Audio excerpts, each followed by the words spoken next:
Video game release schedules are ridiculously packed with great games at this point in time, which means that invariably, some gems are always going to get lost in the shuffle. 2021 had a large number of such games that either didn't do as well as they should have, or just didn't do well at all, period. And here, we're going to shine a light on a few such games that deserve more of your attention. Cyber Shadow. With its gorgeous pixel art aesthetic, stiff challenge, and nail-biting action, Cyber Shadow, which launched in the early goings of 2021, delivered a thrilling 2D action platformer that no fan of the classic Ninja Gaiden games should miss out on.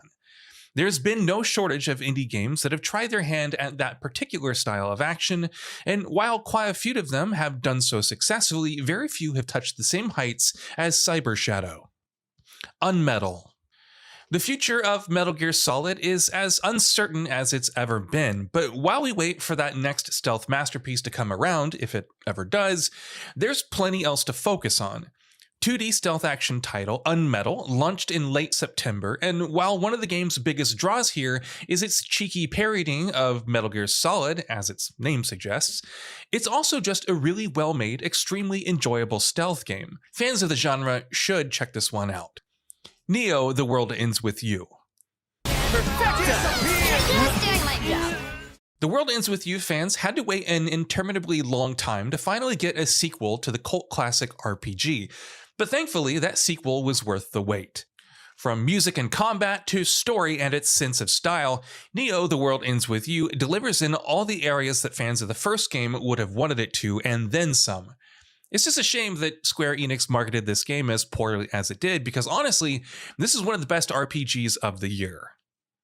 Mundawn. The horror genre has enjoyed a major resurgence in recent years, and indies have been quite as responsible for that as the AAA giants like Resident Evil. And one of the most unique and unsettling indie horror games we played in a long time is Mundawn. It's a generally scary game, using its mysterious story and atmospheric setting to deliver actual proper scares, and the game's stellar pencil-drawn aesthetic contributes to that immensely. Chicory: A Colorful Tale. Like a few other games on this list, Chicory's unique art style is bound to instantly draw you in the moment you lay eyes on it, but thankfully, there's more than enough substance here to make sure you actually stick around. Whether it's because of its thematically rich story or its charming painting mechanics, its simple yet engaging puzzles, or its many heartwarming moments, one way or another, Chicory will leave a strong impression on you. Dismantle. Given how crowded the survival genre is, it's no surprise that even some genuinely good games can get lost in all the noise. Dismantle, sadly, seems to be one of those games. While its post-apocalyptic setting might give you the impression that it's a fairly by-the-numbers experience, it's actually anything but. With impressive destructibility in its environments, a wide gamut of addictive systems and mechanics, crafting, building, farming, fishing, and so much more, this is a game that you can easily lose dozens of hours to. Psychonauts 2. Microsoft hasn't actually shared any numbers of Psychonauts 2's sales or player base, so we don't actually know how well the game has or hasn't done. Either way, more people should play it. It's a flat out one of the best games of the year. Not only does it live up to the hype and long wait, it manages to dwarf its already excellent predecessor in every way possible, telling an excellent story with charming characters while also crafting engaging platforming challenges, all while exhibiting the kind of consistent creativity that is basically impossible to find anywhere else. Project Winter. Social deduction games have enjoyed an explosion in popularity over the last year or so, thanks mostly to Among Us.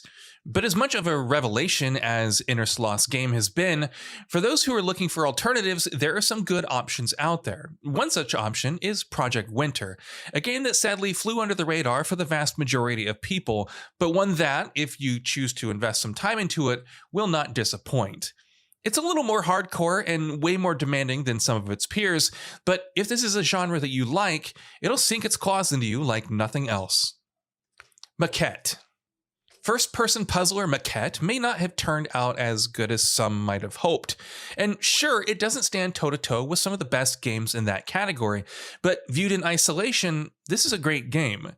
Puzzles are mostly well-designed and enjoyable, and the environments in this game are, more often than not, stunning to look at. It won't blow you away, but if you're looking for a brief, breezy, fun puzzle game, look no further than Maquette. Unpacking. Unpacking really just came out of nowhere. Given its weird premise, it's no surprise that the game got next to no buzz in the lead up to its launch. But you can add us to the list of people who've been telling you that this is a surprisingly affecting experience that you need to check out. Not only does it use a premise that should be nothing but mundane to deliver surprisingly engaging puzzles, it also blends that with its storytelling in consistently moving and thoughtful ways. By the end, it leaves the kind of lasting impression on you that's hard for any game to pull off. Marvel's Guardians of the Galaxy. In a list full of offbeat indies and little-known gems, this AAA blockbuster based on one of the world's most popular franchises is definitely the odd one out, but all the negativity surrounding Marvel's Avengers surely affected the performance of Marvel's Guardians of the Galaxy. If you do decide to give this a chance, and you really should, you'll see that as a single-player story-driven game, it's nothing like that game. The story and the cast of characters here form the backbone of an excellent game that's consistently engaging from beginning to end, and while the gameplay won't blow anyone away, it certainly does more than enough to ensure you're constantly enjoying yourself. Lone Echo 2. Simply by virtue of being a VR exclusive game, Lone Echo 2, like its predecessor, hasn't received the amount of attention that it most definitely deserves. Because just like the first Lone Echo, this is a legitimately good game. It doesn't have the same impact because it's a pretty iterative sequel, but it uses the VR medium in very interesting ways with smart puzzles and environmental interactions, while also telling a solid story. It's not quite a flagship VR experience, but those who are interested in VR should definitely give this one a go nonetheless. Black Legend.